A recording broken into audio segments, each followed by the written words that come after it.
ہمارے نبی اسے پریکٹس کر چکے ہیں، انسانی عقل وہاں تک پہنچے یا نہ پہنچے وہ جدا بات ہے۔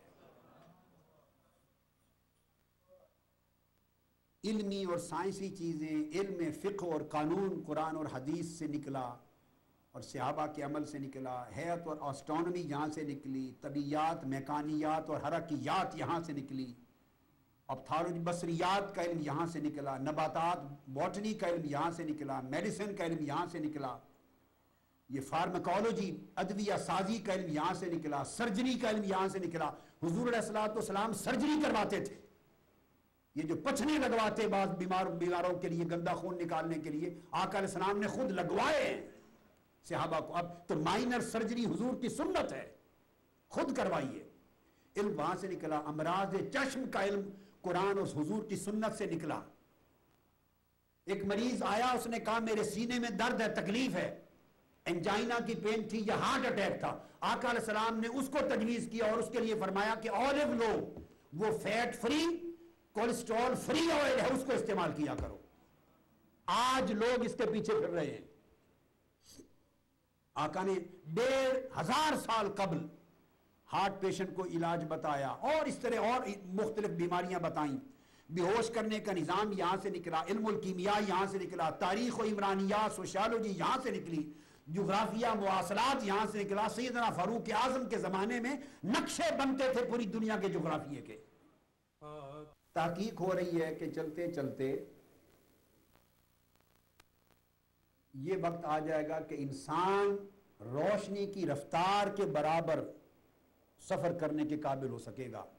اس کی ماہیت بدلیں گے، اس کی حیات میں تبدیلی لائیں گے، جو بھی ہے، مگر وہ ایک وقت وہ آ جائے گا کہ جو سپیڈ ہے انسان کی وہ روشنی کی رفتار بن جائے گی۔ اس طرف سائنس جا رہی ہے۔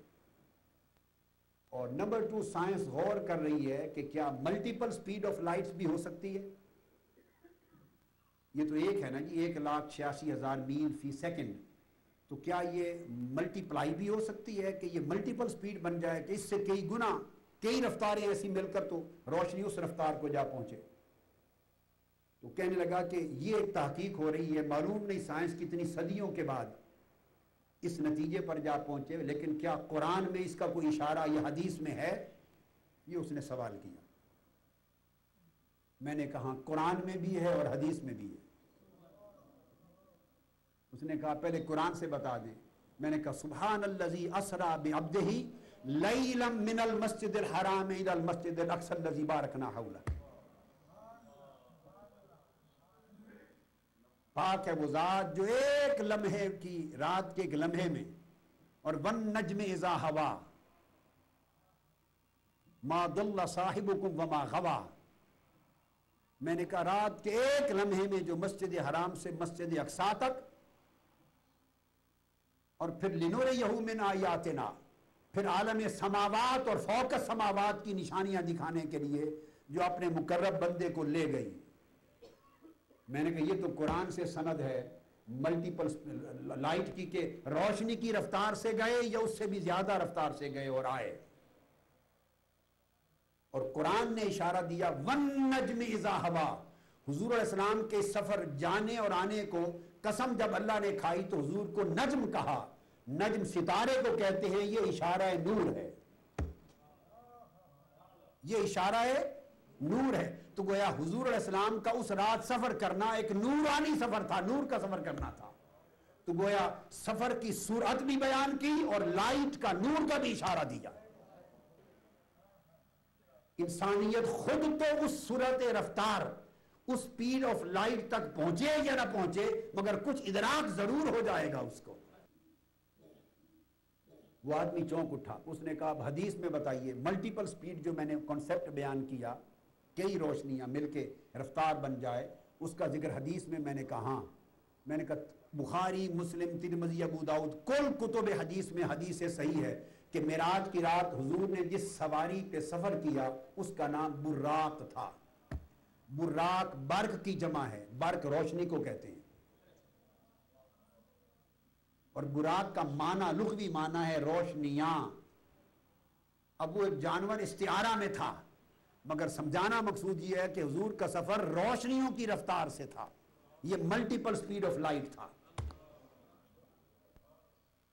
ملٹیپل سپیڈ آف لائٹ تھا، یعنی ہزاروں لاکھوں روشنیوں کی ملٹیپل سپیڈ کو اگر جمع کر لے تو سفر مصطفیٰ معراج کی رات اس صورت اور اس سپیڈ کے ساتھ تھا۔ براق کا معنی یہ،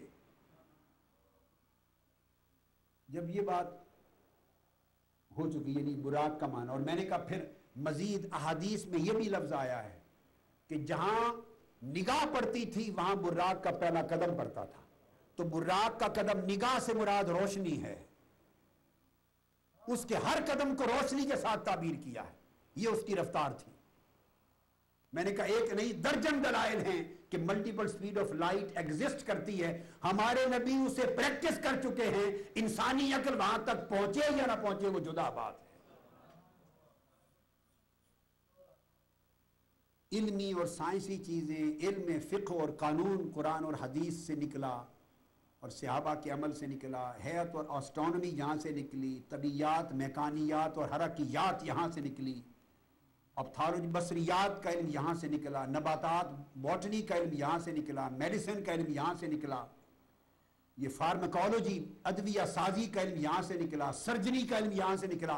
حضور علیہ السلام سرجری کرواتے تھے، یہ جو پچھنے لگواتے بعض بیماروں کے لیے گندا خون نکالنے کے لیے، آقا علیہ السلام نے خود لگوائے ہیں صحابہ کو۔ اب تو مائنر سرجری حضور کی سنت ہے، خود کروائیے۔ علم وہاں سے نکلا، امراض چشم کا علم قرآن اور حضور کی سنت سے نکلا۔ ایک مریض آیا، اس نے کہا میرے سینے میں درد ہے، تکلیف ہے، انجائنا کی پین تھی یا ہارٹ اٹیک تھا۔ آقا علیہ السلام نے اس کو تجویز کیا اور اس کے لیے فرمایا کہ اولیو لو، وہ fat free cholesterol free oil ہے، اس کو استعمال کیا کرو۔ آج لوگ اس کے پیچھے پھر رہے ہیں۔ آقا نے 1500 سال قبل ہارٹ پیشنٹ کو علاج بتایا اور اس طرح اور مختلف بیماریاں بتائیں۔ بے ہوش کرنے کا نظام یہاں سے نکلا، علم الکیمیا یہاں سے نکلا، تاریخ و عمرانیات سوشیالوجی یہاں سے نکلی، جغرافیہ مواصلات یہاں سے نکلا۔ سیدنا فاروق اعظم کے زمانے میں نقشے بنتے تھے پوری دنیا کے جغرافیے کے۔ الغرض یہ ویمن رائٹس کے اوپر کتاب ہے میری پڑھنے والی، اسلام میں خواتین کے حقوق، پوری کتاب ہے، یہ صرف قرآن اور سنت اور حدیث پر ہے۔ پتہ چلے کہ آج خواتین جن نئے حقوق کا تصور تقاضا کرتی ہیں، وہ حقوق جو اللہ اور اللہ کے رسول کے دیے ہوئے حقوق سے ہٹ کر ہیں، وہ حقوق نہیں، وہ بربادی ہے۔ اور اعلیٰ سے اعلیٰ حقوق آزادی کے جو ہو سکتے ہیں وہ وہی ہیں جو تاجدار کائنات نے عطا کر دی ہیں۔ یہ بچوں کے چلڈرن رائٹس پر قرآن اور حدیث میں آج ویسٹرن ورلڈ چلڈرن رائٹس کی بات کرتی ہے، یہ میری کتاب ہے پوری۔ اب میں نے کچھ نہیں ایجاد کیا، میں تو ایک نوکر ہوں خدا رسول اور حضور کے بارگاہ کا ایک صد ہوں۔ میں تو قرآن اور حدیث کا طالب علم ہوں، چن چن کے موتی جمع کر کے میں نے صرف امت کو بتا دیے ہیں۔ یہ چلڈرن رائٹس پر کتاب ہے۔ یہ جو آج دنیا میں یہ فساد قلب اور اس کا علاج، ہارٹ پیشنٹس قرآن اور حدیث کی روشنی میں اس کا ٹریٹمنٹ ہے۔ یہ عمر رسیدہ افراد کے حقوق کی کتاب ہے، اولڈ سٹیزنز کے رائٹس، حیوانات کے رائٹس۔ کون سی چیز رہ گئی ہے ماڈرن ورلڈ میں جس پر دنیا، ماحولیات کی سائنس، ماحولیات کی سائنس وہ قرآن اور حدیث میں۔ یہ عمر رسیدہ اور معذور افراد کے حقوق، یہ قرآن اور حدیث کی روشنی میں، اس پر پوری کتاب ہے میری۔ اولڈ سٹیزنز پر، یہ مائنورٹیز کے رائٹس ہیں، اقلیتوں کے حقوق۔ حضور علیہ السلام نے فرمایا جو کسی غیر مسلم پر زیادتی کرے، یہودی ہو، نصرانی ہو، نان مسلم ہو، اہل کتاب، اس پر زیادتی کرے تو فرمایا قیامت کے دن اس غیر مسلم کے حق کو دلانے کے لیے میں اس کا وکیل بنوں گا۔ حضور علیہ السلام نے فرمایا میں اس کا وکیل بنوں گا، اس لیے کہ ہم حضور کے امتی ضرور ہیں، مگر حضور صرف ہمارے نبی نہیں ہیں۔ ہم ضرور ہیں آقا کے امتی، مگر ہم سمجھنے کہ کوئی پابندی عائد کر لیں معاذ اللہ، یا کوئی ایسا ایکسکلوسیونیس بنا لیں۔ ہم حضور کے امتی ہیں، مگر حضور صرف ہمارے نبی نہیں، حضور کل کائنات کے نبی ہیں۔ مسلم ہو یا غیر مسلم تمام اقوام کے نبی ہیں، رحمت للعالمین ہیں، جیسے وہ رب العالمین ہے۔ اللہ ہندو کا بھی رب ہے، سکھ کا بھی رب ہے، کافر و مشرک کا بھی رب ہے، یہودی نصرانی کا بھی رب ہے۔ وہ ہر ایک کو رزق بھی دیتا ہے، ہر ایک کو شفا بھی دیتا ہے، جو نہیں مانتا اس کو بھی شفا دیتا ہے، چونکہ رب جو ہوا اگر نہ ماننے والے کو شفا نہ دے تو پھر تو اس کی ٹکر میں آ گیا، وہ رب تو نہ رہا، تو ہمارے جیسا ہو گیا، پھر تو گرمی ہو گئی نا، تو مقابلے میں آ گیا۔ نہیں، جو اس کو سجدہ کرتا ہے، جو مشرک ہے، نہیں مانتا، جو اس کو گالی دیتا ہے، وہ رب اس کو بھی رزق دیتا ہے۔ یہی فرق ہے بندے اور خدا میں، اور اسی طرح کا عالم خلق میں فرق ہے امتی اور مصطفیٰ میں۔ جو مانتے ہیں حضور ان کے بھی نبی، جو نہیں مانتے ان کے بھی نبی۔ وہ امت دعوت ہے، یہ امت اجابت ہے۔ اس لیے حضور نے حیوانوں کے حقوق بھی محفوظ کیے ہیں، جانور کو